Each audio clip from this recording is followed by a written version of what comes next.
तो आज का क्लास स्टार्ट कर रहे हैं। प्रीवियस क्लास में फाइनेंशियल मार्केट को बतला रहे थे कि फाइनेंशियल मार्केट आपको वेरिएबल मार्केट के कैटेगरी में आता है, जिसका ग्राफ आपको वेव टाइप का स्ट्रक्चर होता है। फाइनेंशियल मार्केट का जो ग्राफ है, ये आपको वेव टाइप का स्ट्रक्चर होता है। जो बैंक का प्रोडक्ट होता है, उसका स्ट्रक्चर स्ट्रेट लाइन होगा, क्योंकि इसके कैश फ्लो में कोई वेरिएशन नहीं होगा। पहला दिन ही मालूम रहेगा कि लास्ट डे क्या मिलेगा या कल क्या मिलेगा, मतलब उसमें हर एक दिन का एनालिसिस आपके पास रहेगा। जो मार्केट है, इसका एनालिसिस आपके पास नहीं रहेगा कि कल क्या होगा। हालांकि बहुत सारे मैथमेटिकल एंड स्टैटिकल टूल है, जो आप लोग सीआईबी में जाइएगा तो हम लोग पढ़ेंगे। अभी केवल हम लोग को मार्केट के इंट्रोड्यूस करना है कि क्या है डिफरेंट टाइप्स ऑफ मार्केट। जैसे कि आज मैं मनी मार्केट को पढ़ाऊंगा, मनी मार्केट। इसके बाद से है कैपिटल मार्केट, कैपिटल मार्केट। इसके बाद से आपको इस दोनों से रिलेटेड आपको म्यूचुअल फंड है, म्यूचुअल फंड इसको बतलाएंगे। इसके बाद से आपको इंश्योरेंस है, इंश्योरेंस का भी अपना मार्केट है। ठीक है, इंश्योरेंस है, इंश्योरेंस आईआरडीए उसको देखती है। और इसके बाद से आपका पेंशन फंड है,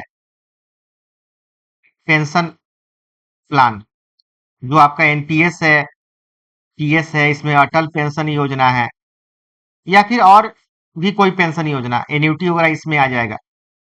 तो ईटीसी कर देते हैं। बहुत सारा पेंशन स्कीम को हम लोग देखेंगे। इसके बाद से आपका real estate investment trust and infrastructure investment trust. इसके बाद से आपको लीज है, ठीक है ना, फाइनेंस लीज है। बहुत सारे ऐसे डेरिवेटिव्स है, एक तो भूल ही गए, डेरिवेटिव्स है। डेरिवेटिव्स का भी अपना एक बहुत बड़ा मार्केट है, इंटरनेशनल लेवल पे डेरिवेटिव्स काम करता है। इसके बाद से आपका फॉरेक्स है, देखिए फॉरेक्स का है। फिर से आपका फैक्टरिंग है, फैक्टरिंग एंड फॉरफेटिंग है। हाँ बोलिए, कुछ ऐसा क्वेश्चन है क्या? फैक्टरिंग है, फॉरफेटिंग है, ठीक है। फैक्टरिंग है, चालोक जी भी आ गए। फैक्टरिंग है, फॉरफेटिंग है। तो ये सारे आपको डिफरेंट डिफरेंट टाइप के मार्केट हैं, जो कि इकोनॉमी के मॉडल डी में हम लोग पढ़ेंगे।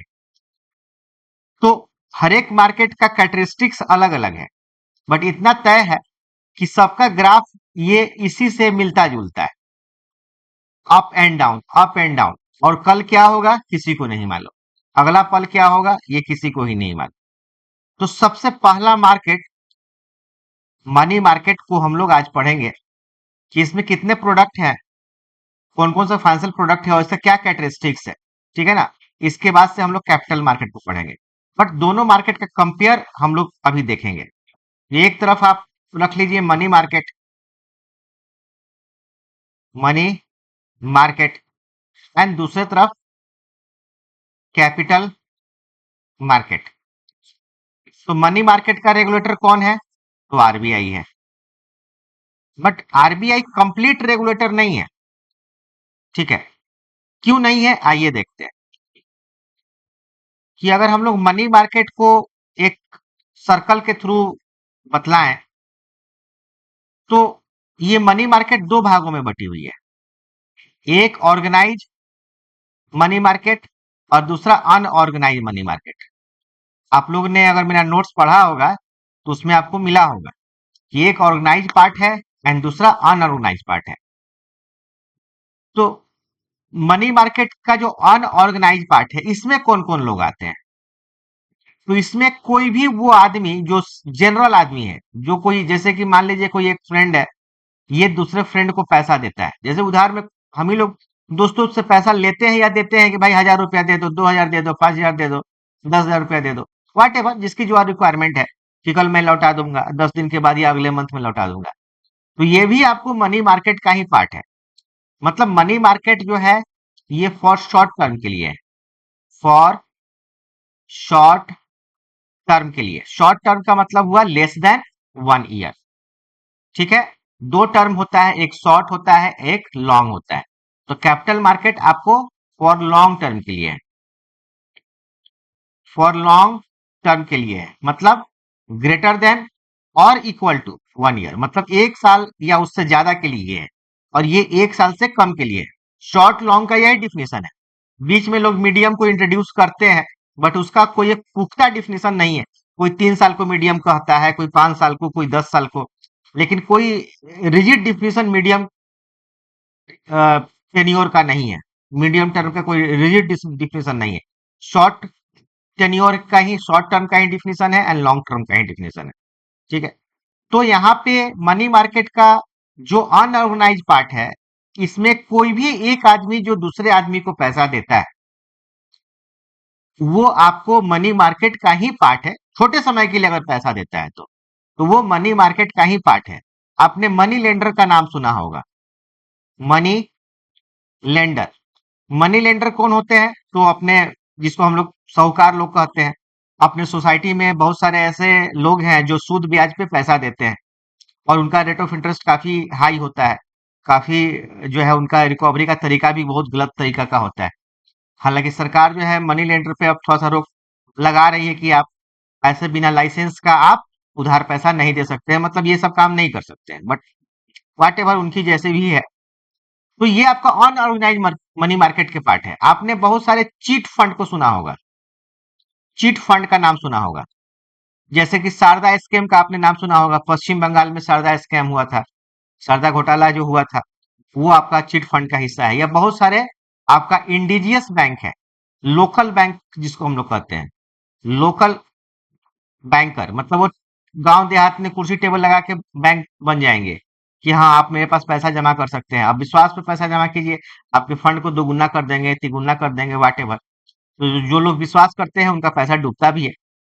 तो इसका कोई एक्चुअली रेगुलेटर नहीं है, नो रेगुलेटर, नो रेगुलेटर। इसका कोई रेगुलेटर ही नहीं है, ये अपने मर्जी से काम करते हैं। तो मनी मार्केट, लेकिन ये भी मार्केट है का ही पार्ट है। ये भी आपको मनी मार्केट का ही पार्ट है, बट इसका कोई रेगुलेटर नहीं है। जो ऑर्गेनाइज मार्केट है, जिसमें आपको बैंक्स आता है, जिसमें आपको बैंक्स आता है, जिसमें आपको गवर्नमेंट ऑफ इंडिया भी है।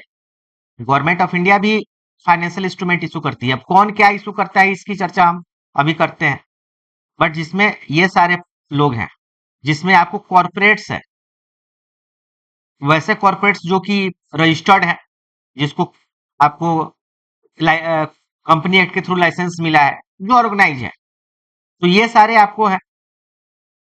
तो इन सारे लोगों के लिए इसका रेगुलेटर है। इसका कौन रेगुलेटर है? तो आरबीआई है। समझ में आ रहा है ना? तो ये आपको ऑर्गेनाइज मनी मार्केट के पार्ट है, एंड दूसरा आपका अनऑर्गेनाइज। तो कोई भी अगर पूछे आपसे कि मनी मार्केट कितने भागों में डिस्ट्रीब्यूट है, तो दो भागों में, ऑर्गेनाइज एंड अनऑर्गेनाइज। जो अनऑर्गेनाइज है इसका रेगुलेटर कोई नहीं, बट एग्जिस्ट करता है मार्केट में, लेकिन कोई रेगुलेटर है नहीं। जो ऑर्गेनाइज पार्ट है उसी का रेगुलेटर आपका आरबीआई है।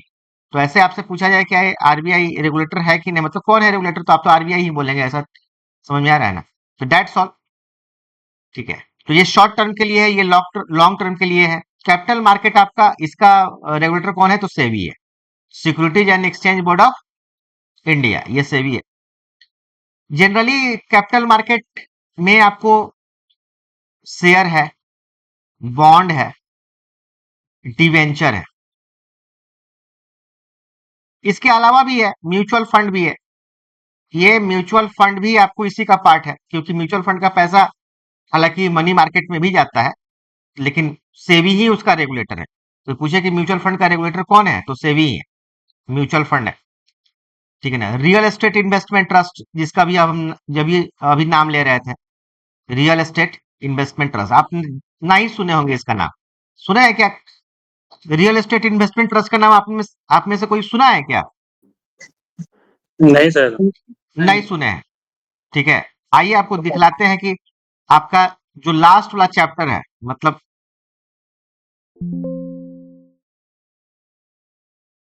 मॉडल डी का जो लास्ट चैप्टर है,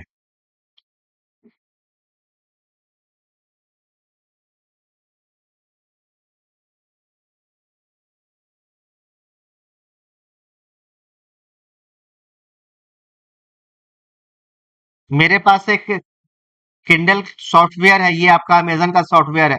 तो जितना भी मेरा बुक है वो सॉफ्ट कॉपी में है, हार्ड कॉपी में नहीं है, क्योंकि मुझे ऑनलाइन दिखलाना होता है बुक, जैसे कि मुझे अभी आपको दिखलाना है रियल एस्टेट इन्वेस्टमेंट ट्रस्ट। तो जब मेरा ऑफलाइन क्लास चलता था तो मेरे पास फिजिकल बुक्स हुआ करते थे। अब ऑनलाइन क्लास चलता है तो मेरे पास ये सॉफ्ट कॉपी है, लेकिन इसको हम ट्रांसफर नहीं कर सकते हैं।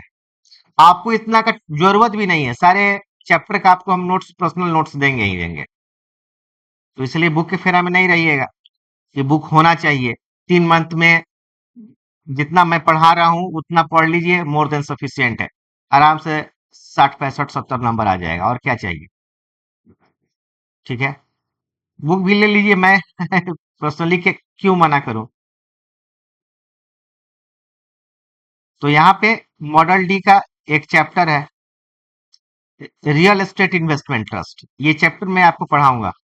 रियल एस्टेट इन्वेस्टमेंट ये नया एक्चुअली फाइनेंशियल मार्केट डेवलप हुआ है हाल फिलहाल के सालों में। ये नया एक फाइनेंशियल मार्केट डेवलप हुआ है, और इसका भी रेगुलेटर कौन है? तो इसका भी रेगुलेटर आपका सेबी है। ठीक है, यहाँ पे कहीं पे लिखा होगा।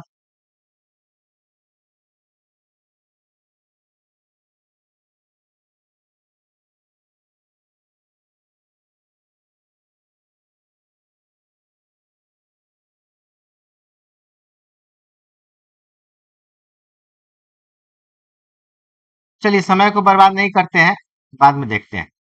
तो इसका भी रेगुलेटर कौन है? तो सेबी है। तो बहुत सारे ऐसे मार्केट है, फिर आप सरफेसी की तरफ जाएंगे तो उसमें भी आपको सिक्योरिटीज रिसिप्ट होता है, उसका रेगुलेटर कौन है? तो अगेन वो सेबी है। तो ईटीसी कर देते हैं। जैसे जैसे आप मार्केट को देखेंगे वैसे वैसे मालूम चलेगा कि मनी मार्केट भी बहुत बड़ा मार्केट है। और ज्यादातर मनी मार्केट का जो बेसिक है वो यही है, शेयर एंड बॉन्ड। ये आपका बेसिक हुआ, और फिर उसके ये पार्ट है। म्यूचुअल फंड का पैसा इधर लगता है, रियल एस्टेट इन्वेस्टमेंट ट्रस्ट तो खैर इंडिविजुअल है। एनपीएस, एनपीएस का पैसा कहाँ जाता है? तो कैपिटल मार्केट में जाता है। ठीक है ना, कुछ मनी मार्केट में भी जाता है। यूलिप प्लान का पैसा किधर जाता है? तो इधर आपको capital market and money market दोनों में जाता है। तो काफी इलोबरेट है, वन बाय वन करके देखेंगे। अगर हम लोग मनी मार्केट की बात करें तो आपको हम बतलाए थे कि इसमें कौन कौन से पार्टिसिपेंट है। तो इसमें बैंक है, इसमें बैंक है, इसमें गवर्नमेंट ऑफ इंडिया है, इसमें आपको कॉरपोरेट है, और साथ में आरबीआई भी है। तो आरबीआई रेगुलेटर भी है एंड पार्टिसिपेंट भी है। तो आरबीआई का कौन सा प्रोडक्ट है? तो जो आपने रेपो रेट का नाम सुना होगा, repo rate, repo rate and reverse repo rate, triple R, reverse repo rate, ये मनी मार्केट का ही पार्ट है। बैंक आपको एक एक तो आपका कॉल मनी है, कॉल है, नोटिस है, टर्म मनी है। ठीक है ना, टर्म मनी है, ये वाला है। और साथ में बैंक्स आपका आपका सर्टिफिकेट ऑफ डिपॉजिट, सीडी, ये इशू करती है। गवर्नमेंट ऑफ इंडिया आपका ट्रेजरी बिल, जिसको हम लोग टी बिल कहते हैं, ये इशू करती है। एंड जो अदर कॉर्पोरेट है, ये आपको सीपी इशू करती है, कमर्शियल पेपर। ठीक है ना।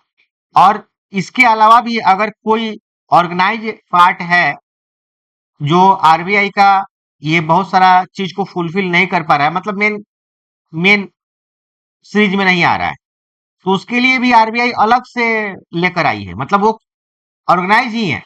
ठीक है ना, अनऑर्गेनाइज नहीं है, मनी लेंडर के तरह अनऑर्गेनाइज नहीं है, ऑर्गेनाइज ही है। उसके पास प्रॉपर लाइसेंस है, लेकिन फिर भी इसमें अगर फिट नहीं बैठ पा रहा है, क्योंकि आपको आगे चल के बतलाएंगे कि जो कॉरपोरेट है उसको आपको जिस जिस तरह से आप लोन देते हैं तो एक स्कोर, सिविल स्कोर चेक करते हैं ना, सिविल स्कोर। उसी प्रकार आपको इसके लिए भी चेक करना होता है, मतलब ये कॉर्पोरेट भी लाइसेंस लेती है तो चेक करना होता है। कुछ बोल रहे हैं क्या?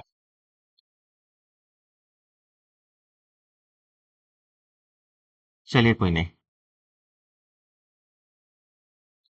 तो उसी प्रकार ये कॉर्पोरेट भी है, तो इसको भी लेना होता है स्कोरिंग, वो अलग जगह से स्कोरिंग होता है बहुत सारे, वो भी पढ़ना है आपको, वो भी चैप्टर है यहाँ पे, credit rating and credit scoring, देख रहे हैं ना, ये वाला chapter credit rating and credit scoring. तो आप तो क्रेडिट रेटिंग देखकर उसको लोन दे देते हैं, लेकिन ये जो कॉर्पोरेट है इसके लिए क्रेडिट स्कोरिंग है, इसको देखकर ही लोन आरबीआई परमिशन देती है कि आप लोन के लिए फाइनेंशियल इंस्ट्रूमेंट इशू कर सकते हैं। तो इसके लिए इसमें अगर आप फिट नहीं बैठते हैं, ठीक है ना, तो फिर आपके लिए ट्राई पार्टी रेपो है, आपने में भी नाम सुना हो, ठीक है, तो ट्राई पार्टी रेपो है। तो आरबीआई ने सबके लिए अरेंजमेंट किया है ट्राई पार्टी रेपो। ऐसे तो रेपो रेट जो है वो क्या है, रेपो रेट एक प्रकार का लोन है, शॉर्ट टर्म लोन है, 1 साल तक के लिए है, 1 साल से कम के लिए एक्चुअली। बैंक्स जो कमर्शियल बैंक है वो आरबीआई से लोन लेता है, ठीक है ना, लेकिन ट्राई पार्टी रेपो में कोई भी कोलेट्रल के बेसिस पे लोन ले सकता है, जो कॉर्पोरेट है जो इसमें फिट नहीं बैठता है, ठीक है ना। तो सब समझ में आ रहा है आलोक जी, कहीं कोई दिक्कत तो नहीं है किसी को? ठीक है सर, ठीक है, समझ नहीं में आ सर, रहा ठीक है। हाँ, ठीक है ना, कहीं भी दिक्कत हो कि सर समझ में नहीं आ रहा है तो प्लीज मुझे पूछिए, ठीक है। तो वन बाई वन करके शुरू करेंगे। सबसे पहले आप देख लीजिए, यहाँ पे सबसे पहले हमने बताया था कि रेपो रेट है, तो एक्चुअली रेपो रेट हुआ चाहे आपका रिवर्स रेपो रेट हुआ, रेपो रेट हुआ चाहे रिवर्स रेपो रेट हुआ, ये सब मॉनेटरी पॉलिसी के अंडर आता है। तो बताया ना कि देखिए एक लाइन भी अगर हम बोलें तो उसमें कई ऐसे वर्ड्स आ जाते हैं जिसको अलग से हमको बतलाना होगा, क्योंकि शुरू शुरू में जो फंडामेंटल बेसिक बैंकिंग है वो बहुत ज्यादा है, टर्मिनोलॉजी बहुत ज्यादा है और सबको एक बार में डील करना संभव नहीं है। तो इसीलिए ये जो पार्ट है हम अलग से बताएंगे मॉनेटरी पॉलिसी के अंडर, मॉनेटरी पॉलिसी के अंडर, मॉनेटरी पॉलिसी के अंडर आपको क्या क्या बताएंगे, तो सीआरआर बतलाएंगे, एसएलआर बताएंगे, रेपो रेट बताएंगे, ठीक है ना, रिवर्स रेपो रेट बताएंगे, इसके बाद से देख रहे हैं बैंक रेट बताएंगे, इसके बाद से ओपन मार्केट ऑपरेशन बताएंगे, इसके बाद से स्वैप बताएंगे। तो ये सारे चीज हम मॉनेटरी पॉलिसी के अंडर बतलाएंगे।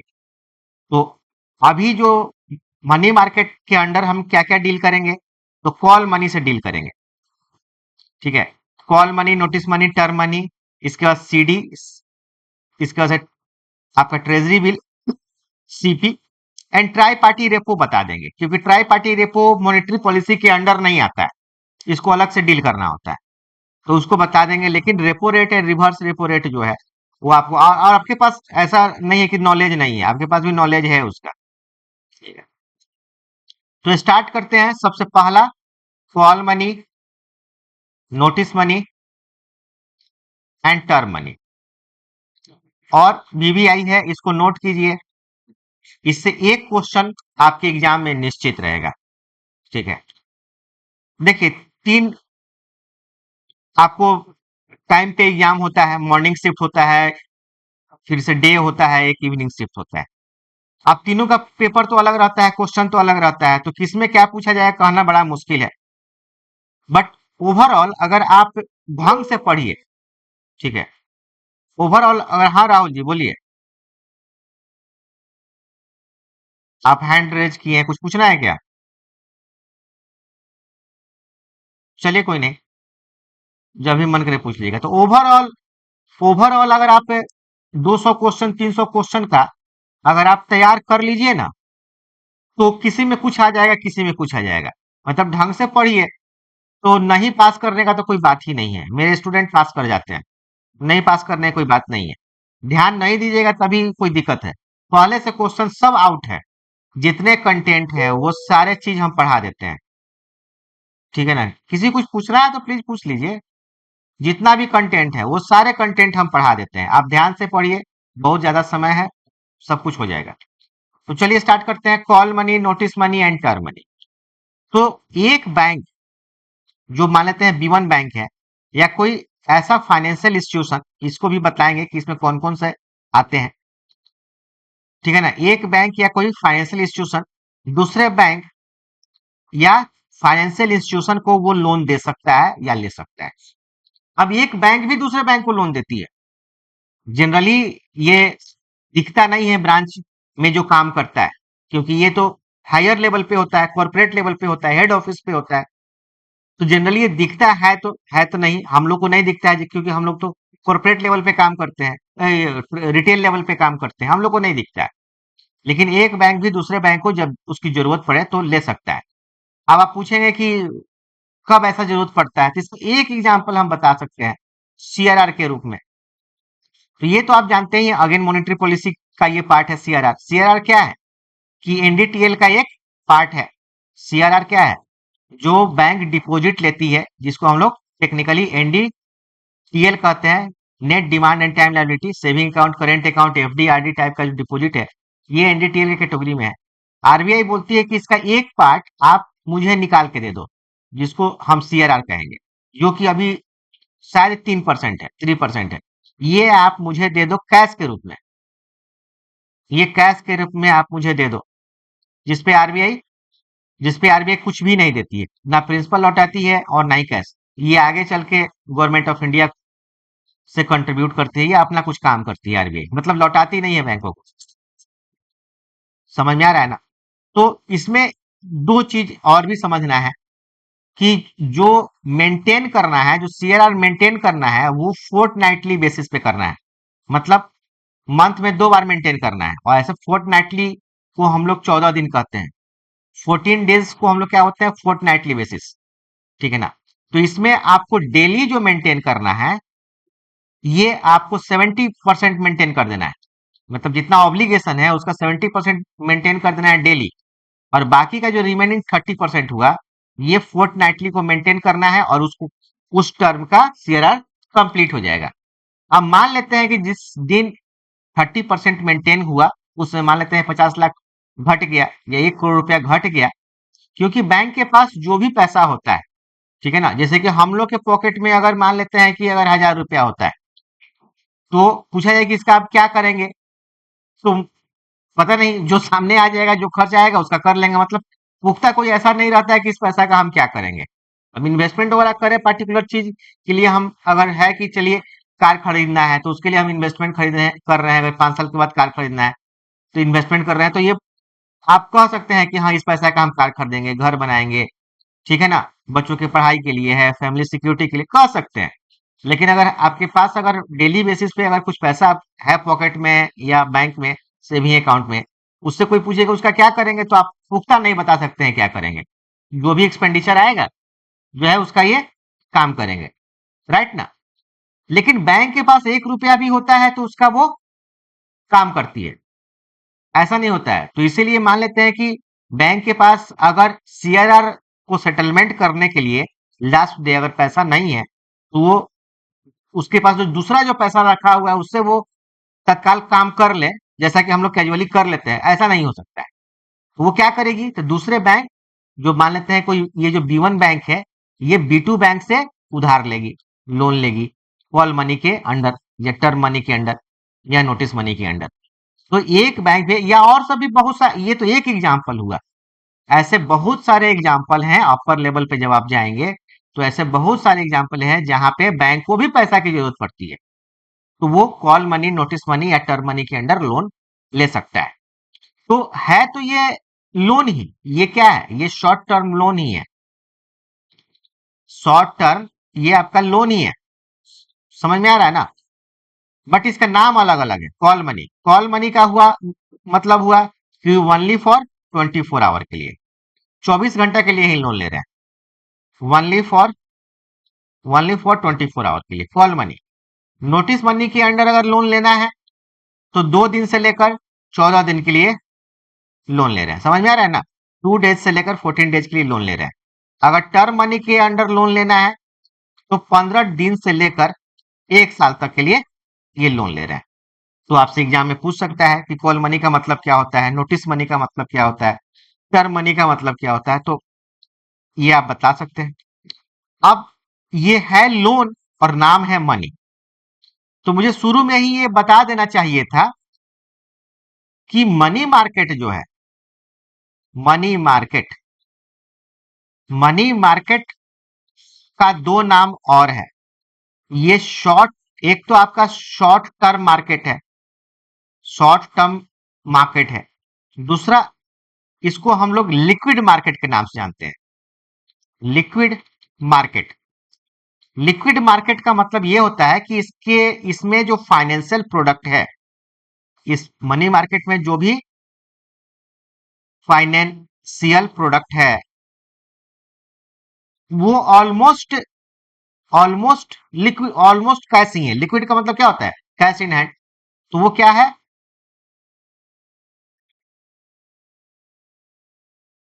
ऑलमोस्ट कैश ही है, या convert into cash very quickly. ठीक है ना? अगर कैश नहीं है तो उसको कैश में कन्वर्ट करना काफी आसान है। ऑलमोस्ट कैश ही है, ठीक है, या convert into cash very quickly. अब कोई पूछे कि लैंड को कैश में कन्वर्ट करना आसान है क्या? तो नहीं, बिल्कुल नहीं। समझ में आ रहा है ना? बहुत मुश्किल है। आपके सेविंग अकाउंट में अगर पैसा रखा हुआ है तो आराम से आप निकाल लीजिएगा, करंट में रखा हुआ है तो आराम से निकाल लीजिएगा, राइट ना? लेकिन लैंड का पैसा निकालना इतना आसान है नहीं। लेकिन मनी मार्केट का पैसा निकालना भी आसान है। आप सेविंग अकाउंट इतना आसान नहीं है, लेकिन फिर भी आसान है। कुछ ज्यादा उसमें आपको मुश्किल, एक दिन का समय लगेगा, मिल जाएगा पैसा, ठीक है ना? उतना भी मुश्किल नहीं है। तो इसीलिए मनी मार्केट को हम लोग लिक्विड मार्केट के नाम से जानते हैं। कैपिटल मार्केट को हम लोग लिक्विड मार्केट के नाम से नहीं जानते हैं। लेकिन आपसे पूछे कि, आपको ये पूछे कि in which of the following is also known as liquid market, और ये क्वेश्चन पूछ दे कि इसमें से लिक्विड मार्केट कौन है, और पहला नाम वो मनी मार्केट का दे दे, दूसरा नाम कैपिटल का दे दे, तीसरा वो आपका फॉरेक्स का दे दे, चौथा वो ऑल का दे दे। समझ में आ रहा है ना? तो इसमें से आप किसको टिक मारिएगा? तो मनी मार्केट को। सारे लिक्विड मार्केट नहीं है, मनी मार्केट का नाम आपका लिक्विड मार्केट है। क्लियर हो रहा है ना? और इसका तीसरा नाम क्या है, जिसको हम लोग शॉर्ट टर्म डेप्ट मार्केट भी कहते हैं, शॉर्ट टर्म डेप्ट मार्केट। मतलब इसके जितने भी इंस्ट्रूमेंट हैं वो आपको लोन वाला ही है, जितना भी इंस्ट्रूमेंट है। तो इसको आप नोट करना चाहिए कि मनी मार्केट को शॉर्ट टर्म मार्केट हुआ, शॉर्ट टर्म डेप्ट मार्केट हुआ, and also known as liquid market. कि जितने भी इंस्ट्रूमेंट है वो लोन वाला ही है, सारे इंस्ट्रूमेंट। आप जितना इंस्ट्रूमेंट यहाँ पे हमने लिखा है, repo rate, reverse repo rate, ठीक है ना? हालांकि रिवर्स रेपो रेट लोन वाला नहीं है, फिर भी देखेंगे हम लोग इसको, समझेंगे इस बात को। Call money, notice money, term money, CD है, ट्रेजरी बिल है, सर्टिफिकेट ऑफ डिपॉजिट है, सीपी है, ट्राई पार्टी रेपो, सब लोन ही है, सब लोन वाला ही है। कैपिटल मार्केट में आपको दो चीजें, कैपिटल मार्केट में इक्विटी भी है एंड डेप्ट भी है, ठीक है? अगर इसके आधार पे हम डिस्टिंग्विश करें कि ये केवल डेप्ट मार्केट है, शॉर्ट टर्म डेप्ट मार्केट है, कैपिटल मार्केट उस सिचुएशन में क्या है? तो capital market long term equity and डेप्ट मार्केट है, ठीक है ना? इस बात को ध्यान रखिएगा, टर्मोलॉजी सीखते जाइए, धीरे धीरे सीखते जाइए कि लॉन्ग टर्म इक्विटी एंड डेप्ट मार्केट है। तो डेप्ट मार्केट कौन वाला है? तो जो आपका बॉन्ड वाला है, दिस इज नोन एज डेप्ट, ये आपको डेप्ट है। एंड जो शेयर है वो क्या है? इक्विटी है। तो अभी हम कैपिटल मार्केट पढ़ाएंगे तो और भी डिटेल में पढ़ाएंगे, क्लियर ना? तो यहाँ पे हम लोग call money, notice money and term money को देख रहे थे कि नाम इसका लोन है, सॉरी, काम इसका लोन वाला है, बट नाम जो है इसका मनी है। तो इसलिए मनी है कि इसमें एक एक क्लॉज होता है, call at any time, any time. ये क्या होता है कि मान लेते हैं कि एक जो बैंक है वो दूसरे बैंक को लोन दी हुई है शॉर्ट टर्म के लिए, मान लेते हैं कि 5 दिन के लिए लोन दी हुई है, 5 डेज के लिए। अब इस बैंक को खुद ही उस पैसा की अगर जरूरत पड़ जाए 2 दिन के बाद, तो B2 को लौटाना होगा। ये फिर कहीं और से लोन लेके लौटा है, B3 से लोन लेके लौटा है, या कोई और अरेंजमेंट करे, बट लौटाना होगा पैसा। समझ में आ रहा है ना? उसी बेसिस पे ये लोन देगी। 5 दिन जरूरत नहीं पड़ा तो फिर नहीं देगी, कोई 5 दिन जरूरत नहीं पड़े तो कुछ नहीं कहेगी, लेकिन अगर जरूरत बीच में पड़ गया तो उसको लौटाना होगा, उतना ही दिन का इंटरेस्ट लगेगा। जनरली जो बैंक कस्टमर को लोन देती है, जो भी बैंक कस्टमर को लोन देती है, उसमें ये चीज नहीं होता है। मान लेते हैं कि आप होम लोन देते हैं 10 साल के लिए, तो ऐसा नहीं बोलते हैं कि आप पूरा पैसा अभी लौटा दो, बिल्कुल नहीं बोलते हैं। आप तो बोलते हैं कि केवल ईएमआई देते रहो, ईएमआई में दिक्कत नहीं होनी चाहिए। जहां पहला ईएमआई दिक्कत हुआ, नोटिस चला जाएगा, दूसरा नोटिस, तीसरा के बाद तो एनपीए में कन्वर्ट हो जाएगा 90 डेज के बाद। समझ में आ रहा है ना? लेकिन इसमें तो मांग लेती, इसीलिए इसका नाम मनी है, कि जो बैंक देती है ना, उसको भी पैसा जब जरूरत पड़े तो मिल सकता है। अच्छा, एक चीज इंपॉर्टेंट है कि इसका रेट ऑफ इंटरेस्ट कौन डिसाइड करता है? जैसे कि बैंक कस्टमर को लोन देगी, तो उसका rate of interest bank decide करेगी, इसका रेट ऑफ इंटरेस्ट कौन डिसाइड करेगा? तो बैंक डिसाइड करेगी। लेकिन ये एक बैंक दूसरे बैंक को लोन देगी, तो इसका रेट ऑफ इंटरेस्ट कौन डिसाइड करेगा? आरबीआई? बिल्कुल नहीं। ठीक है ना? आरबीआई किसी भी चीज का रेट ऑफ इंटरेस्ट अब डिसाइड नहीं करती है। पहले कुछ चीज का डिसाइड करती भी थी, अब बिल्कुल डिसाइड नहीं करती। अब सबको डिसेंट्रलाइज कर दिए, डीरेगुलेटेड कर दिए। केवल रेगुलेशन अपने हाथ में है, इसके हाथ में। ये सभी का रेगुलेटर है, मतलब जो इसके अंदर आता है उसका ये रेगुलेट रेगुलेट करती है कि वो कुछ गलत कामों में इन्वॉल्व ना हो। बाकी सारे लोग अपना अपना काम करो, जैसे कमाना है कमाओ, गलत ढंग से नहीं कमाओ। ठीक है ना? तो इसका रेट ऑफ इंटरेस्ट कौन डिसाइड करता है? Call money, notice money and term money का रेट ऑफ इंटरेस्ट कौन डिसाइड करता है? तो इसका रेट ऑफ इंटरेस्ट ये आपस में डिसाइड करते हैं। समझ में आ रहा है ना? लगभग हर एक बैंक का जो हेड क्वार्टर है वो कहाँ पे है? तो मुंबई में है। हेड क्वार्टर आपका मुंबई में है।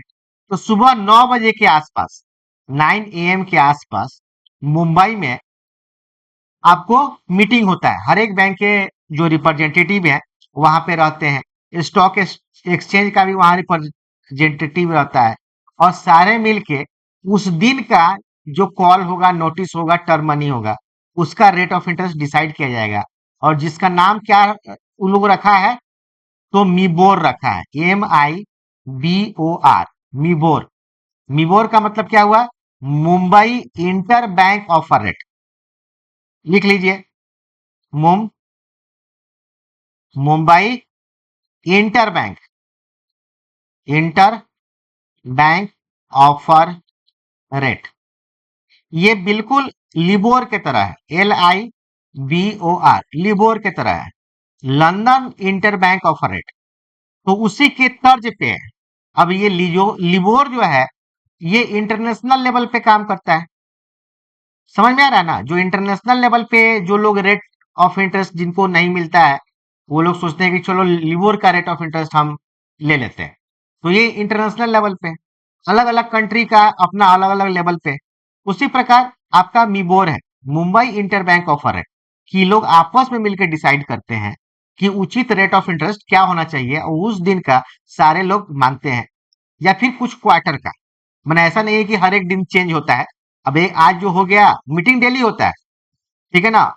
आज जो हो गया वही रहेगा। तो अब जैसे कि टुडे टुडे इसको मिबोर तो कहते हैं, बट इसको कॉल रेट कहते हैं, कॉल रेट। तो एक चीज और भी इंपॉर्टेंट यहाँ पे है कि ज्यादातर जो मार्केट में चलता है वो कॉल मनी चलता है एंड नोटिस मनी चलता है। टर्म मनी बहुत कम ही चलता है। समझ में आ रहा है ना? ये नाम के लिए है, क्योंकि एक बैंक जो लोन लेती है या देती है उसको तो थोड़ा सा रिस्क होता है ना, कि कब मांग देगा पैसा। तो इसीलिए लोग ज्यादातर छोटे समय के लिए लोन लेते हैं, कॉल मनी या नोटिस मनी के लिए लोन लेते हैं। समझ रहे हैं ना? टर्म मनी बहुत कम यूज होता है, तो इसीलिए इसका नाम कॉल रेट है। इसको डिसाइड कीजिएगा। तो देखिए, आपके दिखते हैं कि टुडेज कॉल रेट क्या है। आइए आपके देखते हैं गूगल पे करके। सर का इसका रेट ऑफ इंटरेस्ट जो होता है हाँ, वो सिर्फ एक दिन के लिए होता है या वो फिक्स होता है इसका? नहीं, फिक्स तो मार्केट का कोई भी रेट फिक्स नहीं होगा। पहले तो ये एकदम पढ़ लीजिए कि जो जी जी। मार्केट है उसका रेट फिक्स होगा नहीं। अब ये हो सकता है कि आज वाला रेट कल भी वैलिड हो, परसों भी हो, अब जैसे कि आपको बहुत हर एक जो आपका मॉनेटरी पॉलिसी में जो जो आपका रेपो रेट आता है, तो रेपो रेट जी कौन डिसाइड करता है ये बताइए? ये तो आरबीआई डिसाइड करता है। आरबीआई कब कब डिसाइड करती है? ये तो बाई हाँ, मंथली करती है। बाई मंथली करती है, मतलब हर एक मंथ में 2 बार करती है। पहले 3-3 मंथ पे होता था, लेकिन अब बाई मंथली होता है, मतलब साल में 6 बार होता है। तो आप देख लीजिएगा कि पिछले 3 मंथली से रेपो रेट चेंज नहीं हुआ है। तो इसका मतलब ये थोड़ा है कि बैठक नहीं हुआ है। वो आज मीटिंग भी हुआ, हुआ है, आज भी नहीं चेंज हुआ है। हाँ, वो मीटिंग हुआ है। अब उसको जी मन करेगा तो चेंज चेंज करेगा, उसको मन करेगा तो चेंज नहीं करेगा। वही वाला चीज जो पहले वाला चीज है वही रह जाएगा। बात समझ रहे हैं ना? जी हाँ, तो यही हिसाब किताब इधर भी है। टुडेज की टुडेज कॉल रेट,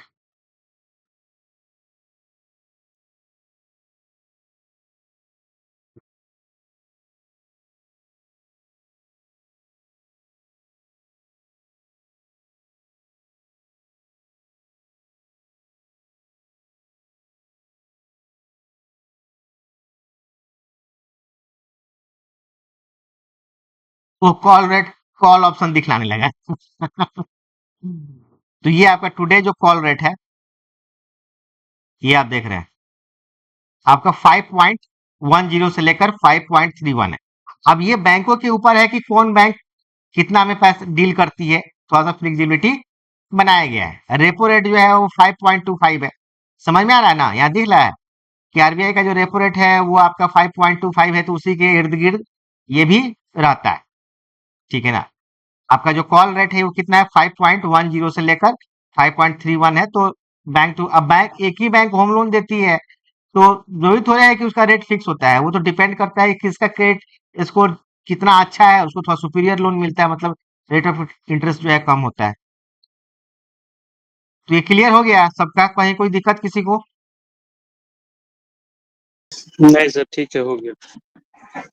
ठीक है, तो आइए फिर से इस पे चलते हैं डायग्राम पे। तो रेट ऑफ इंटरेस्ट को हम लोग कॉल रेट कहते हैं, और ये आपको मिबोर के थ्रू डिसाइड होता है, Mumbai inter bank offer rate के थ्रू डिसाइड होता है, जहां पर बैंकों का ही रिप्रेजेंटेटिव रहता है, स्टॉक एक्सचेंज का ही रिप्रेजेंटेटिव रहता है।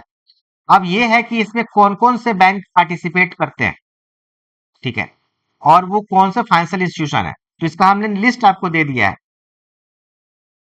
वो लिस्ट में आपको दिखा दूं।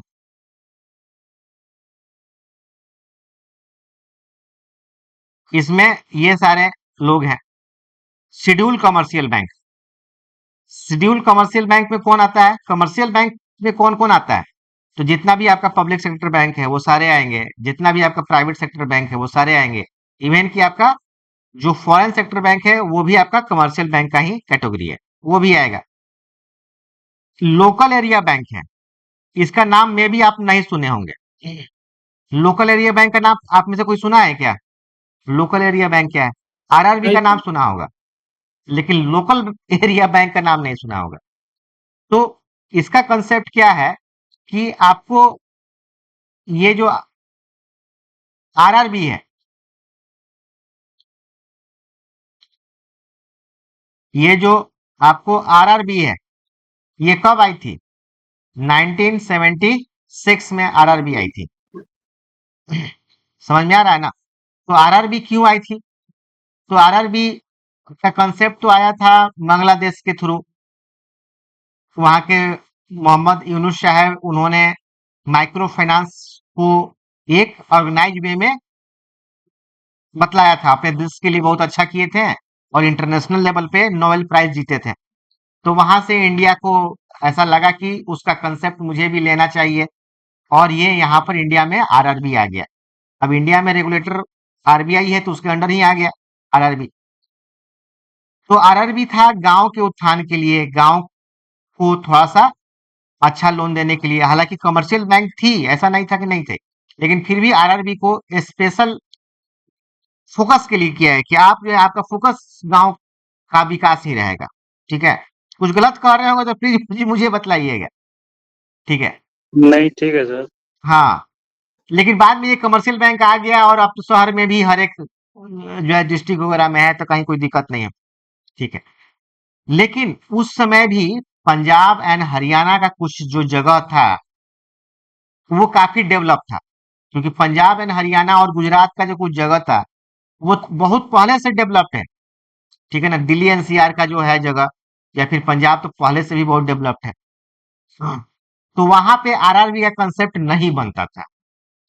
तो आरबीआई ने सोचा कि यहाँ पे वो नहीं बना, तो आरबीआई वहीं पे आपका लोकल एरिया बैंक को दे दिया कि आपके यहाँ आपका लोकल एरिया बैंक रहेगा, जो आरआरबी के का जो कंसेप्ट है उससे अलग है, तो आप ही के यहाँ काम करेगा। ठीक है ना, और बाद में जरूरत पड़ेगा तो इसको कमर्शियल बैंक में मर्ज कर दिया जाएगा। तो शायद कुछ जो लोकल एरिया बैंक है उसको कमर्शियल बैंक में मर्ज किया गया है, या बहुत ज्यादा इसका अभी फिलहाल में क्या हो रहा है ये हम नहीं जानते हैं। लेकिन ये है उधर का ही, इसको दूसरे जगह पे दूसरे आपको स्टेट में नहीं इसको ओपन किया गया है। कुछ हरियाणा के क्षेत्र में है, कुछ पंजाब के क्षेत्र में है, कुछ गुजरात के क्षेत्र में। ठीक। तो डेट्स ऑल, बस यही है। तो ये आपको call money, notice money and term money में डील नहीं कर सकती है। तो अगर आपसे पूछा जाए तो इसको ध्यान में रखिएगा, call, notice and term money में डील नहीं कर सकती है। बाकी और कमर्शियल बैंक ही है, लेकिन बाकी कमर्शियल बैंक कर सकती है। ठीक है। इसके बाद से आपका कोऑपरेटिव बैंक है, ये भी आपको call money, notice money and term money में डील कर सकती है।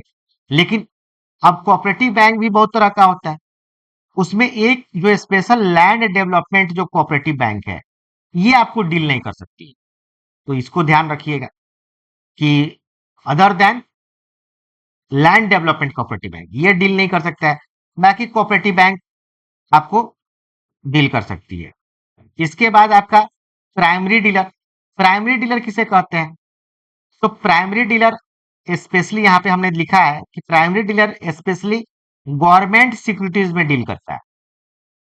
ठीक है, गवर्नमेंट सिक्योरिटीज में डील करता है, मतलब डायरेक्टली ये गवर्नमेंट ऑफ इंडिया से गवर्नमेंट सिक्योरिटीज परचेज करता है और मार्केट में डिस्ट्रीब्यूट करता है। इसीलिए आपको प्राइमरी डीलर को हम लोग गवर्नमेंट सिक्योरिटीज का मार्केट मेकर भी कहते हैं। तो ये क्वेश्चन अलग से पूछा जा सकता है कि who is the market maker of government securities, अलग से पूछा जा सकता है। और नीचे में कुछ दे दिया जाएगा, बैंक है तो ये है वो है, अब प्राइमरी डीलर भी उसमें रहेगा। तो जो लोग को ध्यान रहेगा कि primary dealer is the market maker of government securities, तो जो है आप दे दीजिएगा आंसर। तो बहुत सारे आपको कमर्शियल बैंक को प्राइमरी डीलर का लाइसेंस मिला हुआ है, तो वो प्राइमरी डीलर का काम करते हैं, और अलग से भी केवल प्राइमरी डीलर के लिए ही वो अप्लाई किए थे मिला है। इंडिया में जो सबसे बड़ा जो प्राइमरी डीलर है, जो सबसे बड़ा इंडिया में प्राइमरी डीलर है, वो एसबीआई डीएफएचआई लिमिटेड है, इंडिया का सबसे बड़ा प्राइमरी डीलर है। अब देखिए एसबीआई तो एक ब्रांड है, जिस प्रकार टाटा एक ब्रांड है। तो टाटा शुरू शुरू में जब आई थी तो टाटा स्टील के लिए आई थी, बट बट आज के डेट में देखा जाए तो टाटा का नमक से लेके लोग बोलता है कि ऐसा कौन काम नहीं है जो टाटा नहीं करती है। एरोप्लेन से लेकर, नमक से लेकर, सुई से लेकर एरोप्लेन तक करती है, और ऐसा कौन सा घर है जहां पे टाटा का प्रोडक्ट नहीं है। बात सही भी है। तो टाटा स्टील है, टाटा का टीसीएस आता है, ठीक है ना, टाटा का आपको ये वोल्टास आता है, वोल्टास भी आपका टाटा का ही है जो आपका बनाती है। टाटा मोटर है, टाटा मोटर अब दो में डिवाइड हो गया है, कमर्शियल वाला व्हीकल एंड आपका पब्लिक वाला व्हीकल, दो में अलग अलग डिवाइड हो गया है। बहुत सारे है टाटा का, तो बहुत सारे मैंने कम से कम 10-15 कंपनी है टाटा का, एग्जैक्ट मुझे नहीं मालूम है, लेकिन सारे तो टाटा का ही ब्रांड यूज करते हैं।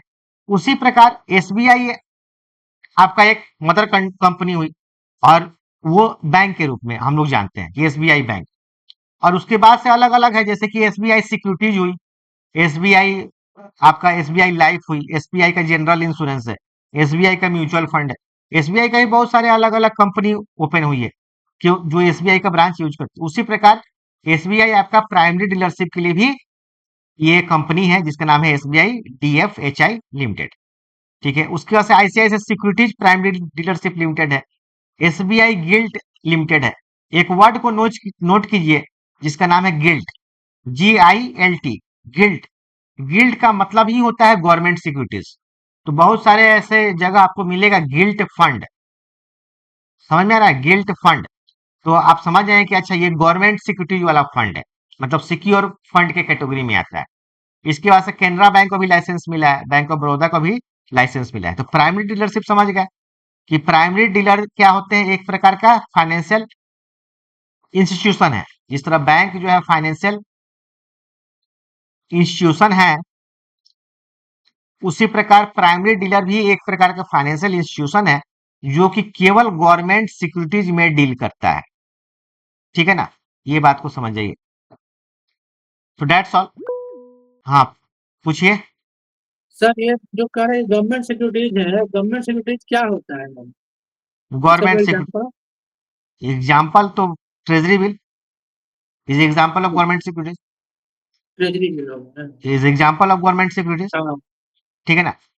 अब देखिए, फिर से एक बार समझा देते हैं, क्लास थोड़ा सा जी एक्सटेंड हो जाए, चाहे मनी मार्केट को हम बाद में पढ़ाएं। ठीक है, जी पहले तो ये समझिए कि फाइनेंशियल इंस्ट्रूमेंट कितने प्रकार के होते हैं। बताया ना कि शुरू शुरू में बहुत कुछ बतलाना होता है। Financial instrument, financial instrument, financial instrument क्या है एक्चुअली? अब एज फाइनेंशियल इंस्ट्रूमेंट तो कागज का कोई टुकड़ा ही है। ठीक है ना? जब फिजिकल फॉर्म में आता था, अब तो डीमेट फॉर्म में सब कुछ आने लगा है, सब कुछ आने लगा है, मतलब इलेक्ट्रॉनिक फॉर्म में आने लगा है। मतलब फाइनेंशियल इंस्ट्रूमेंट वो चीज होता है जो आपको कन्वर्ट हो जाए कैश में, उसी को हम लोग फाइनेंशियल इंस्ट्रूमेंट कहेंगे। ठीक है? जिसका 3 कैटेगरी है। सबसे पहला जो कैटेगरी है, ये है निगोशिएबल इंस्ट्रूमेंट। इसको नोट कर लीजिए। फाइनेंशियल इंस्ट्रूमेंट का जो सबसे पहला कैटेगरी है वो निगोशिएबल इंस्ट्रूमेंट है, जिसमें जिसमें 3 चीज आता है। चेक आता है, बिल ऑफ एक्सचेंज आता है, एंड प्रोमिसरी नोट आता है। ठीक है ना? ये 3 चीज आता है। अब इसका क्लास हम अभी नहीं लेंगे क्योंकि फिर अलग भटक जाएंगे। तो एक्चुअली आखिर निगोशिएबल इंस्ट्रूमेंट वाला जो फाइनेंशियल इंस्ट्रूमेंट है, इसका क्या कैरेक्टरिस्टिक्स है? तो ये 100% कैश में कन्वर्ट होता है। समझ में आ रहा है ना? 100% कैश में आपको कन्वर्ट होता है। कैसे इस बात को प्रूफ करेंगे? तो मान लीजिए कि चेक पे अगर 10,000 रुपया लिखा हुआ है, 10,000 लिखा हुआ है, तो आप उसको कितना देंगे? 10,000 ही देंगे, ना एक पैसा कम देंगे ना एक पैसा ज्यादा देंगे। उसी प्रकार बिल ऑफ एक्सचेंज पे जितना लिखा होगा उतना ही मिलेगा, प्रोमिसरी नोट पे जितना लिखा होगा उतना ही मिलेगा। मतलब ये 100% पैसा में कन्वर्ट होगा, कैश में कन्वर्ट होगा। लेकिन इसका दूसरा कैटेगरी जो जिसको हम लोग सिक्योरिटीज कहते हैं, ये कन्वर्ट होगा, ये भी कन्वर्ट होगा कैश में, बट ये डिपेंड करेगा मार्केट पे। Depends upon market. अब कौन सा मार्केट? तो जिस मार्केट का वो है। मनी मार्केट का अगर वो है तो मनी मार्केट पे डिपेंड करेगा। कैपिटल मार्केट का है तो कैपिटल मार्केट पर डिपेंड करेगा। फॉरेक्स का है तो उस पर डिपेंड करेगा। डेरिवेटिव्स का है तो उस पर डिपेंड करेगा। मतलब जिस मार्केट का वो सिक्योरिटीज है उस पर डिपेंड करेगा। इसका मतलब यहां से तो ये बात क्लियर हो गया कि ऐसा कोई भी इंस्ट्रूमेंट जो मार्केट का है उसको हम लोग क्या बोलेंगे? सिक्योरिटीज बोलेंगे। जैसे शेयर को हम लोग क्या बोलेंगे? सिक्योरिटीज बोलेंगे। बॉन्ड को क्या बोलेंगे? सिक्योरिटीज बोलेंगे। समझ में आ रहा है ना? समझ में आ रहा है ना? ट्रेजरी बिल को क्या बोलेंगे? सिक्योरिटीज बोलेंगे। लेकिन एफडी को सिक्योरिटीज बोल सकते हैं क्या? चेक को सिक्योरिटीज बोल सकते हैं क्या? तो नहीं बोल सकते हैं। तो क्योंकि एफडी में जो जितना लिखा हुआ है उतना ही मिलेगा, चेक पे जितना लिखा है उतना ही मिलेगा। तो जो तीसरा कैटेगरी है वो आपका अदर वाला कैटेगरी है। अदर के कैटेगरी में बहुत सारे ऐसे इंस्ट्रूमेंट है जो निगोशिएबल भी नहीं है, जो सिक्योरिटीज भी नहीं है। अब सिक्योरिटीज वाला एग्जैक्ट जो लिखा है वो नहीं मिलेगा, कुछ कम मिलेगा या ज्यादा मिलेगा।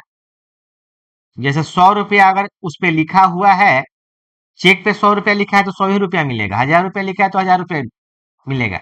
लेकिन सिक्योरिटीज पे अगर 100 रुपया लिखा है तो 100 रुपया नहीं मिलेगा। वो डिपेंड करेगा कि आपने कितना में उसको खरीदा, वो डिपेंड करेगा, डिपेंड्स अपॉन मार्केट, इसीलिए हमने ये लिख दिया है। इसीलिए वो कुछ कम मिल सकता है, कुछ ज्यादा मिल सकता है। और जो अदर वाला कैटेगरी है, जिसमें आपका एफडी आता है, जिसमें आपका सुकन्या समृद्धि योजना है, जिसमें आपका बहुत सारा है, पीपीएफ है, तो ये ट्रांसफरेबल नहीं है। बाकी सब तो ट्रांसफरेबल भी है, जैसे निगोशिएबल इंस्ट्रूमेंट जो है वो ट्रांसफरेबल है, सिक्योरिटीज को भी आप खरीद बिक्री कर सकते हैं, लेकिन इस सब का ट्रांसफरेबल नहीं है, तो इसको हम लोग अदर के कैटेगरी में डाल देते हैं। तो मेन चीज हम यहाँ सिक्योरिटीज को समझा रहे थे कि कहीं वर्ड ये सिक्योरिटीज आए ना तो आप समझ जाएंगे कि ये मार्केट रिलेटेड प्रोडक्ट है। ठीक है ना, जिसका खरीद बिक्री के थ्रू हमको मिलेगा। अब आ गई गवर्नमेंट सिक्योरिटी। अब बात आई गवर्नमेंट सिक्योरिटीज कि गवर्नमेंट सिक्योरिटीज क्या होता है। तो जिस प्रकार किसी भी बैंक को पैसा की जरूरत है, जिस प्रकार किसी भी कॉरपोरेट को पैसा की जरूरत है, उसी प्रकार गवर्नमेंट को भी पैसा की जरूरत है।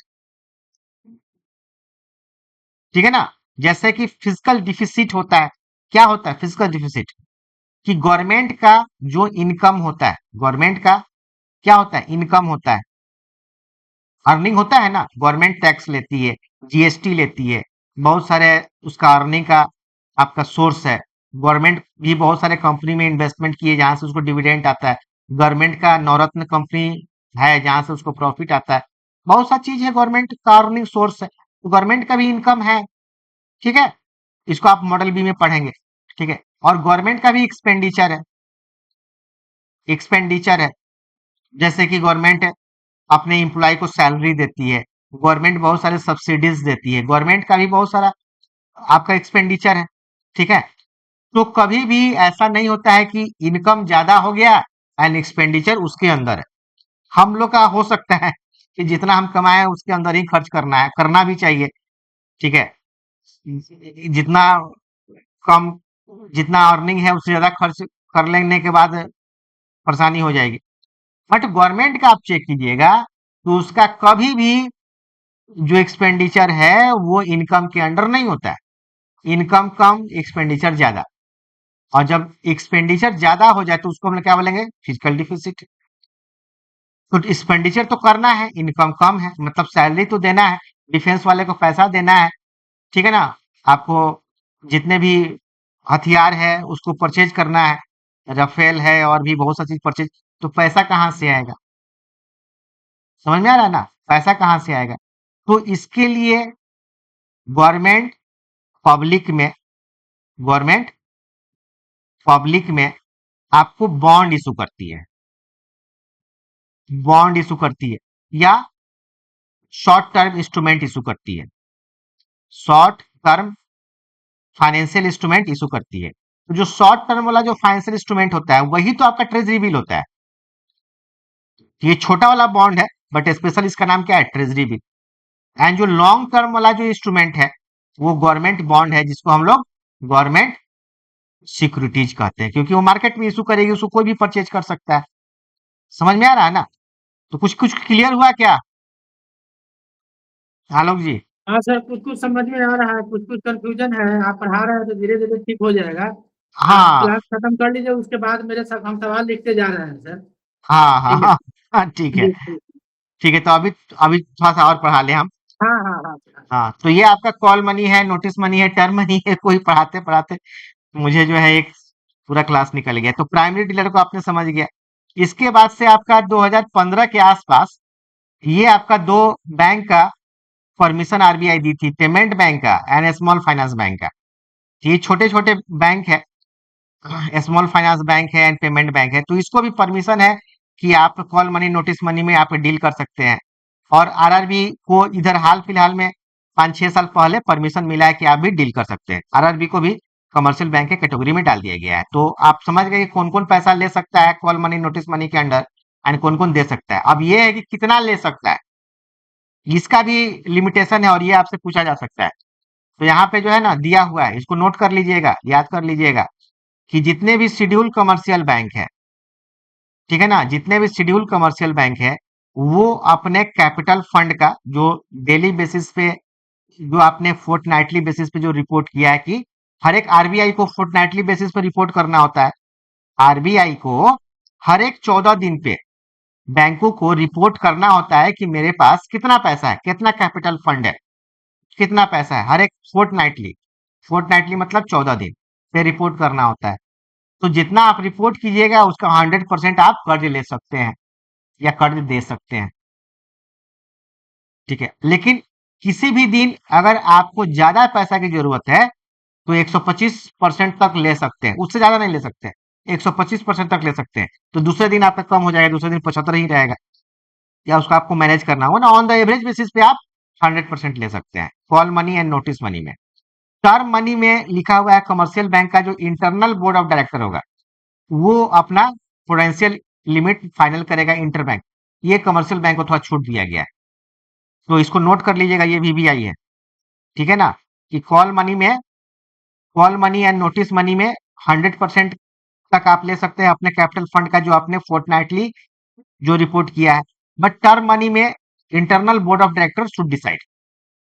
अब पेमेंट बैंक के लिए एंड आरआरबी के लिए क्या है, इसके लिए है कि आप कॉल हो चाहे नोटिस हो चाहे टर्म हो, 100% ही आप अपने कैपिटल फंड का ले सकते हैं जो आपने फोर्टनाइटली बेसिस पे डिसाइड किया है, मतलब रिपोर्ट किया है एक्चुअली, वो ले सकते हैं, ठीक है ना। और किसी एक दिन आप 125 तक ले सकते हैं। इंटरनल, इसमें टर्म मनी का अलग से नहीं लिखा गया है। Internal board should not decide the limit of term money, commercial bank वो डिसाइड कर सकते हैं। और including small finance bank, small finance bank वाले को भी ये परमिशन दे दिया गया है, मतलब schedule commercial bank and small finance bank को स्पेशल परमिशन दिया गया है टर्म मनी के लिए, लेकिन बाकी लोग को नहीं दिया गया है। इस बात को ध्यान रखिएगा। यही सब क्वेश्चन 2 नंबर में पूछेगा, 0.5 में तो ये पूछेगा नहीं। दो नंबर कोऑपरेटिव बैंक के लिए क्या है, तो कोऑपरेटिव बैंक के लिए आपने प्रीवियस फाइनेंशियल ईयर में जो रिपोर्टिंग किया है, प्रीवियस फाइनेंशियल ईयर। अब फाइनेंशियल ईयर कब समाप्त होता है तो आपको तो मालूम ही है, 31 मार्च तक समाप्त हो जाता है। तो 31 मार्च तक जो आपने रिपोर्टिंग किया है उसका आप 2% तक maximum call notice and term money में डील कर सकते हैं कोऑपरेटिव बैंक के लिए। हालांकि कोऑपरेटिव बैंक बहुत खतरनाक होता है, बहुत सारे कोऑपरेटिव बैंक बंद ही हो गया है। इसके बाद से प्राइमरी डीलर जो अभी हम बतला रहे थे, ठीक है ना, ये वीबीआई है, प्राइमरी डीलर वीबीआई है। प्राइमरी डीलर जो स्पेशली गवर्नमेंट सिक्योरिटीज में डील करती है, उसको call money and notice money में ज्यादा दिया गया है, 225% तक, क्योंकि सिक्योर मनी है ना, जो अपना रिपोर्टिंग करेगी उसको 225% तक। और टर्म मनी में भी आपका पिछले साल जो उसने बताया है उसका 225% तक। तो केवल आप प्राइमरी डीलर का 225% याद रखिएगा और बाकी का 100%, और कोऑपरेटिव बैंक का मात्र 2% जो प्रीवियस में है। मुझे यही बतलाना था। इसमें जो सेटलमेंट होगा वो आरटीजीएस के थ्रू होगा, इसमें जो पैसा का जो लेन देन होगा वो आरटीजीएस के थ्रू होगा। तो दैट्स ऑल, ये call money, notice money and term money हमने आपको बता दिया। इसके बाद से आपका है आपका ट्रेजरी बिल। तो मुझे 2 मिनट समय लगेगा बतलाने में, बतला दे कि छोड़ दे, जल्दी बताइए। आप ही लोग बताइए क्या करें, पढ़ाएं कि छोड़ें। कंटिन्यू कर सकते हैं सर, हमको कोई आपत्ति नहीं है, और लोग चल से पूछ भी लेते हैं। दिनेश जी, समय दिमाग काम कर रहा है ना, ऐसा तो नहीं कि हम ज्यादा बतला रहे हैं या। कंटिन्यू कर दीजिए सर, इसको ट्रेजरी बिल को खत्म ही कर दीजिए। हाँ, ट्रेजरी बिल को बतला के छोड़ देते हैं, समझे, क्लियर ना। क्योंकि हम तो, मेरी आदत है पढ़ाना, हम तो दिन भर पढ़ाते रहते हैं। अब आप कितना चीजों को अडॉप्ट कर पाएंगे ये आप मुझे बता दीजिए। चलिए ट्रेजरी बिल को बतलाते हैं। तो ट्रेजरी बिल क्या है, तो अभी हमने आपको बतलाया कि जब गवर्नमेंट को शॉर्ट टर्म के लिए पैसा की जरूरत पड़ती है तो वो ट्रेजरी बिल इशू करती है, और ट्रेजरी बिल का जो सर्कुलेशन है वो आपको आरबीआई के थ्रू कराती है। तो ये ट्रेजरी बिल, जिसको हम लोग शॉर्ट में टी बिल कहते हैं, ये issued by government of India, ठीक है ना। ये 3 टर्म में इशू होता है, मतलब 3 टर्म का होता है। जैसे कि आपका एफडी है वो 7 दिन का मिनिमम होता है या 10 साल का मैक्सिमम होता है। उसी प्रकार जो ट्रेजरी बिल है ये 3 टर्म का होता है। 91 डेज, इसका डबल कीजिएगा तो 182 डेज हो जाएगा, इसका डबल कीजिएगा तो 364 डेज। तो ये आपका 3 टर्म में इशू होता है, 91 डेज के लिए, 182 डेज के लिए एंड 364 डेज के लिए आपका हो जाता है। सबसे इंपॉर्टेंट बात ये बताने जा रहे हैं कि ट्रेजरी बिल एक प्रकार का निगोशिएबल इंस्ट्रूमेंट है। अभी हम निगोशिएबल इंस्ट्रूमेंट की चर्चा कर ही रहे थे कि 3 प्रकार के निगोशिएबल इंस्ट्रूमेंट होते हैं। एक होता है चेक, दूसरा होता है बिल ऑफ एक्सचेंज एंड तीसरा होता है प्रोमिसरी नोट। तो ट्रेजरी बिल आपको प्रोमिसरी नोट के कैटेगरी में आता है, ठीक है, प्रोमिसरी नोट के कैटेगरी में आता है, मतलब निगोशिएबल इंस्ट्रूमेंट है एंड प्रोमिसरी नोट के कैटेगरी में आता है, लेकिन इसको हम लोग सिक्योरिटीज भी कहते हैं। अब थोड़ा सा कंफ्यूजन हो गया कि सर सिक्योरिटीज का अलग कैटेगरी है एंड निगोशिएबल इंस्ट्रूमेंट का अलग कैटेगरी है, राइट ना? तो आप दोनों कैसे कहिएगा? तो इसका थोड़ा सा समझना होगा, हम लोग दोनों क्यों कहेंगे कि एक्चुअली जो ट्रेजरी बिल होता है ये शुरू से निगोशिएबल इंस्ट्रूमेंट है, और निगोशिएबल इंस्ट्रूमेंट जो है मार्केट रिलेटेड नहीं होता है, मार्केट रिलेटेड नहीं होता है, राइट ना? बट स्पेशली ट्रेजरी बिल को खरीद बिक्री करने के लिए, बाई एंड सेल करने के लिए, क्योंकि ट्रेजरी बिल जनरली आपको माने किसी इंस्टीट्यूशन के थ्रू नहीं मिलता है, आरबीआई सेल करती है तभी मिलेगा, उसका अपना पोर्टल होता है, उसको खरीद बिक्री ही कहते हैं। तो एक्चुअली ट्रेजरी बिल के लिक्विडिटी को बढ़ाने के लिए, लिक्विडिटी को बढ़ाने के लिए, इंक्रीज करने के लिए, लिक्विडिटी को इंक्रीज करने के लिए ट्रेजरी बिल को सिक्योरिटीज बनाया जाता है। दिस इज वेरी इंपॉर्टेंट कि ट्रेजरी बिल जब जब से अपने इंडिया में ऑनलाइन ट्रांजैक्शन होने लगा, ऑनलाइन सिक्योरिटीज खरीद बिक्री होने लगा, तो जो आपका ऑनलाइन है वो एक्चुअली किया क्या? तो ऑनलाइन जो है वो आपके पेमेंट एंड सेटलमेंट सिस्टम को काफी बढ़ा दिया। पहले बहुत दिक्कत होता था, अब काफी बढ़ा दिया, मतलब लिक्विडिटी को और लिक्विड बना दिया। समझ में आ रहा है ना?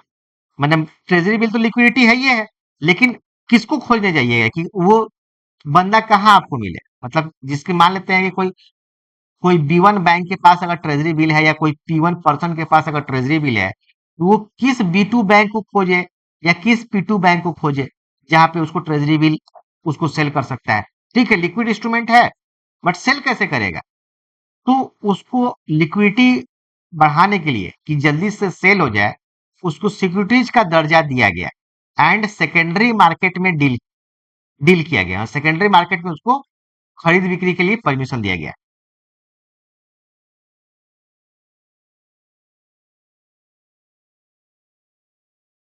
सेकेंडरी मार्केट अब हो गया दो मार्केट, एक होता है प्राइमरी एंड दूसरा होता है सेकेंडरी मार्केट। मार्केट दो प्रकार का होता है, मार्केट तो वहां जहां पर मार्केट रिलेटेड प्रोडक्ट मिलेगा, तो मार्केट दो प्रकार का होता है, एक प्राइमरी एंड दूसरा सेकेंडरी। जो प्राइमरी मार्केट है यहाँ पे फर्स्ट टाइम सिक्योरिटीज इशू होता है। जैसे कि मान लीजिए कोई कंपनी पहली बार कोई शेयर मार्केट में लेके आए, तो उसको हम लोग क्या बोलेंगे? Primary market. तो इसको याद रखिएगा कि जो फर्स्ट टाइम अगर कोई इंस्ट्रूमेंट मार्केट में आ रहा है, ठीक है ना, तो उसको हम लोग प्राइमरी मार्केट कहेंगे। सेकेंडरी मार्केट में क्या होगा? तो ट्रेडिंग होगा। देखिए, टर्मोलॉजी को समझना बहुत जरूरी है, फाइनेंशियल सेक्टर में टर्मोलॉजी को समझना बहुत जरूरी है। ट्रेडिंग का मतलब क्या होता है? खरीद बिक्री, बाय सेल। मतलब ऐसा नहीं है कि यहाँ पे खरीद बिक्री नहीं हुआ, कंपनी ने बेचा तो ही ना, पब्लिक ने खरीदा पहला बार, लेकिन खरीद बिक्री तो हुआ ही, लेकिन पहला बार हुआ, तो इसलिए वो प्राइमरी मार्केट के कैटेगरी में आएगा। लेकिन उसके बाद से अगर मार्केट में अगर कोई पब्लिक, अब यहाँ पे कंपनी इन्वॉल्व नहीं है, यहाँ गवर्नमेंट ऑफ इंडिया इन्वॉल्व नहीं है, यहाँ पे केवल पब्लिक इन्वॉल्व है, पब्लिक या कॉर्पोरेट इन्वॉल्व है, इसके बीच में खरीद बिक्री हो रहा है, तो उसको हम लोग क्या बोलेंगे? Secondary market. तो सेकेंडरी मार्केट को क्यों डेवलप किया गया, सेकेंडरी मार्केट क्या एक्चुअली करता है, तो एकदम इसको नोट कर लीजिए कि सेकेंडरी मार्केट आपके आपके फाइनेंशियल इंस्ट्रूमेंट का लिक्विडिटी इंक्रीज करता है, टू इंक्रीज लिक्विडिटी। अब सिंपल सा समझने की बात है कि कोई एक ऐसा किसान जिसका जो कोई सामान, मान लेते हैं कि वो ओनियन प्याज जो है उपजाया या कोई वेजिटेबल उपजाया, ठीक है। अब उसके पास एक दुकान है और उस दुकान में वो वेजिटेबल सेल कर रहा है, तो उसका नहीं बिक रहा है, तो क्या करेगा, बोलिए क्या उपाय है। किसान के पास जो सामान है अगर उसकी दुकान में नहीं बिक रहा है तो वो क्या कर सकता है कि उसका सामान बिक जाए। स्टोर में सामान बेचने के लिए या हाँ क्या सामान करने बेचने, के लिए? हाँ सामान बेचने के लिए, माने उसके पास सामान है वो नहीं बिक रहा है तो क्या कर सकता है कि उसका सामान बिक जाए। उसके पास एक दुकान है, दुकान में सामान नहीं बेच रहा है तो क्या कर सकता है। और को बेचे, किसी और मार्केट को हाँ मार्केट को सुनने में आया। और मार्केट को तलाशेगा, कोई और हाँ मार्केट में हाँ वेरी गुड। तो अगर नहीं बिक रहा है तो ये जो है मान लेते हैं किसान है जिसको हम मिस्टर एक्स कह रहे हैं, ये मार्केट को तलाशेगा कि वहां पे लेकर जाएगा और उसका सामान प्रोडक्ट जो है सेल हो जाएगा। तो इस बात को समझना है कि एक्चुअली मार्केट ने किया क्या, तो मार्केट ने लिक्विडिटी को बढ़ा दिया। मतलब लिक्विडिटी का मतलब क्या होता है कि आपका सामान सेल हो जाए, कैश इन हैंड आ जाए, पैसा हाथ में आ जाए, यही तो लिक्विडिटी है। तो किसान का सामान भी मार्केट में सेल हुआ, उसके हाथ में पैसा आया, लिक्विडिटी इंक्रीज कर गया। उसी प्रकार सेकेंडरी मार्केट करता क्या है कि फाइनेंशियल इंस्ट्रूमेंट को सेल करवा देता है, उसको वो दूसरा आदमी मिल जाएगा जो जो उसके सामान को, जो उसके फाइनेंशियल इंस्ट्रूमेंट को परचेज कर ले। इट मीन की लिक्विडिटी सेल हो जाएगा। तो ट्रेजरी बिल का भी लिक्विडिटी को सेल करने के लिए इसको सेकेंडरी मार्केट में लिस्टिंग किया जाता है। अब इसको स्पेशल नाम दिया जाता है। सेकेंडरी मार्केट में अगर आप सबका सामान सेल करना है तो स्टॉक एक्सचेंज के थ्रू आपको लिस्टिंग किया जाता है, तो इसको लिस्टिंग वर्ड डाला जाता है, तो ये आपका लिस्टिंग हो जाता है और उसका सामान जो है सेकेंडरी मार्केट में सेल हो जाता है। समझ में आ रहा है, ठीक है। इसीलिए इसको हम लोग एक तरफ तो हम लोग ट्रेजरी बिल को निगोशिएबल इंस्ट्रूमेंट कहते हैं एंड दूसरी तरफ हम लोग ट्रेजरी बिल को सिक्योरिटीज भी कहते हैं, बोथ कहते हैं। तो एग्जाम में आएगा तो मिस मत कीजिएगा। निगोशिएबल इंस्ट्रूमेंट भी हालांकि यहीं तक सीमित है, सभी निगोशिएबल इंस्ट्रूमेंट को सिक्योरिटीज नहीं कहते हैं, चेक को आप सिक्योरिटीज नहीं कह सकते हैं, बट मनी मार्केट के इंस्ट्रूमेंट को सिक्योरिटीज भी कह सकते हैं एंड निगोशिएबल इंस्ट्रूमेंट कह सकते हैं। चलिए अब इसको कौन बाई सेल कर सकता है, तो कोई भी बाई सेल कर सकता है। इसको जो है बाई सेल तो गवर्नमेंट ऑफ इंडिया करेगी एंड बाई कोई भी कर सकता है, बाई एनीवन, कोई भी रिटेल कॉर्पोरेट कोई भी बाई कर सकता है। लेकिन जनरली रिटेल बाई कहाँ करता है हम लोग को तो मालूम नहीं रहता है। इस पर भी एक कहानी है, ठीक है, कि only for retail investor, only for retail investor, और ये पूछेगा वीबीआई है, नोट कीजिए। देखिए आपको तो हम 500 क्वेश्चन पूरे जीआईबी में ऐसा बता देंगे कि अगर आप तैयारी कर लीजिए उससे आगे नहीं आने को, ठीक है ना, लेकिन इसके लिए आपको ध्यान देना होगा। तो only for retail investor RBI ने एक प्लेटफॉर्म लॉन्च की है 2022 के आसपास, ठीक है, जिसका नाम था रिटेल डायरेक्ट। आप में से कौन कौन जानते हैं रिटेल डायरेक्ट, आप जानते हैं कि आप में से कोई रिटेल डायरेक्ट एक, हाँ एक प्लेटफॉर्म है, आइए देखते हैं रिटेल डायरेक्ट। जनरली हम लोग यही जानते हैं कि आरबीआई के पास जनरल पब्लिक अपना अकाउंट ओपन नहीं कर सकता है, जनरली हम लोग यही जानते हैं। लेकिन 2022 के आसपास एक ऐसा प्लेटफॉर्म आरबीआई ने लॉन्च किया जहां पे रिटेल कस्टमर मतलब हम और आप ओपन कर सकते हैं अकाउंट अपना। यहाँ अकाउंट लिखा है ना कि आरबीआई रिटेल डायरेक्ट अकाउंट, इसको ओपन कर सकते हैं। इसको आप क्लिक कीजिएगा तो एकदम सिंपल केवाईसी जो बैंक का होता है वो केवाईसी होगा। मोबाइल नंबर चाहिए, आधार चाहिए, सेविंग अकाउंट का लिंक चाहिए जहां से आप पैसा ट्रांसफर करेंगे, पैन कार्ड वगैरह चाहिए। समझ में आ रहा है ना? तो bank account number, IFSC code चाहिए, एड्रेस प्रूफ वगैरह, मतलब नॉर्मल जो बैंक का काम आप करते हैं वो कीजिएगा और प्रोसीड कीजिएगा और अकाउंट ओपन कीजिएगा। इसका फायदा क्या होगा कि जो गवर्नमेंट सिक्योरिटीज है वो आप डायरेक्टली आरबीआई से ले सकते हैं। ठीक है, आरबीआई से डायरेक्टली गवर्नमेंट सिक्योरिटी ले सकते हैं। और एक इंपॉर्टेंट चीज कि जो ट्रेजरी बिल में आप इन्वेस्टमेंट करना चाहते हैं without direct retail direct market में से अगर आप लेना चाहते हैं तो कम से कम आपको 25,000 रुपया चाहिए। 25,000 या इसके मल्टीपल में रुपया चाहिए। अगर रिटेल डायरेक्ट के थ्रू आप लेते हैं तो कम से कम आप 10,000 से भी शुरुआत कर सकते हैं। समझ में आ रहा है ना? तो ये क्वेश्चन एग्जाम में पूछ सकता है कि अगर आप रिटेल डायरेक्ट के थ्रू अगर आप ट्रेजरी बिल लेते हैं तो आप मिनिमम कितना पैसा में परचेज कर सकते हैं? तो 10,000 रुपया में। लेकिन जनरली जो है अगर आप ट्रेजरी बिल परचेज करना चाहें तो 25,000 या उसके मल्टीपल के रूप में परचेज करना होगा। 25 के बाद 50, 50 के बाद 75, ठीक है ना? 35, 40, 55 इस सबका कहीं कुछ नहीं है, यानी इसके मल्टीपल में होगा। एक चीज जो मुझे लास्टली इसमें बता देंगे तब क्लास खत्म करेंगे। एक चीज जो इंपॉर्टेंट है कि ये आपको डिस्काउंट सिस्टम पे काम करता है। डिस्काउंट सिस्टम है तो ये लोन ही, क्योंकि गवर्नमेंट ऑफ इंडिया पब्लिक से मार्केट से लोन ले रही है ट्रेजरी बिल के रूप में। समझ में आया ना? डिस्काउंट सिस्टम पे ये काम करता है। डिस्काउंट सिस्टम क्या है कि गवर्नमेंट आपसे कम पैसा लेगी। मतलब हो सकता है कि गवर्नमेंट आपसे 24,000 रुपया ले और आपको मैच्योरिटी पे कितना देगी? तो 25,000। तो इसको हम लोग कहते हैं डिस्काउंट सिस्टम। मतलब जो इन्वेस्टर है उसको कितना का फायदा हुआ? 1,000। तो अर्निंग करने का तो दो उपाय है। जैसे कि आप बैंक लोन देती है तो बैंक क्या उस पर रेट ऑफ इंटरेस्ट चार्ज करती है। तो बैंक को रेट ऑफ इंटरेस्ट, मान लीजिए 1,00,000 रुपया बैंक लोन दी और उस पे मान लेते हैं कि 10% इंटरेस्ट की 1 साल के लिए, तो मान लेते हैं कि 1,10,000 रुपया बैंक ने चार्ज किया तो बैंक को 10,000 का फायदा हो गया।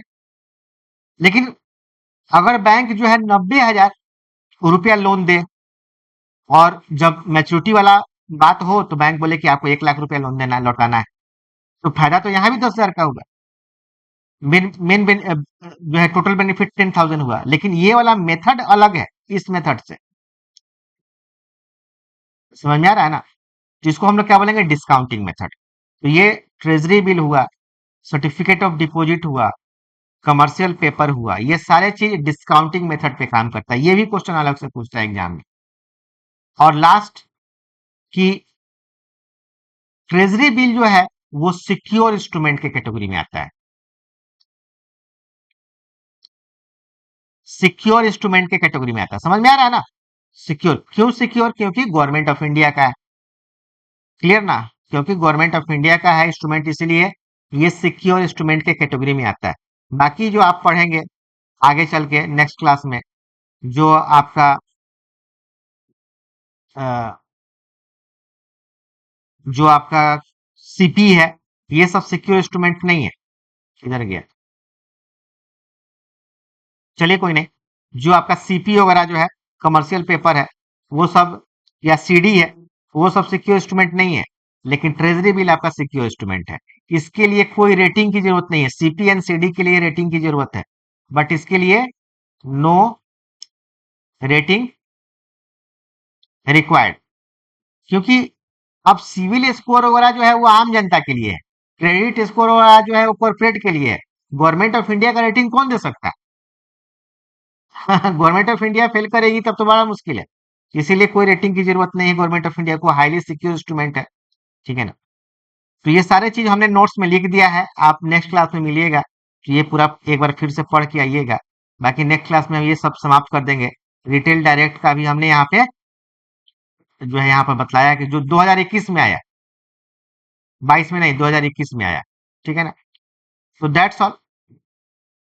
और 10,000 चाहिए मिनिमम, 10,000 चाहिए। ठीक है, तो आज के लिए इतना ही। किसी को कुछ बोलना है, पूछना है तो प्लीज बतलाइए। सर 2-3 सवाल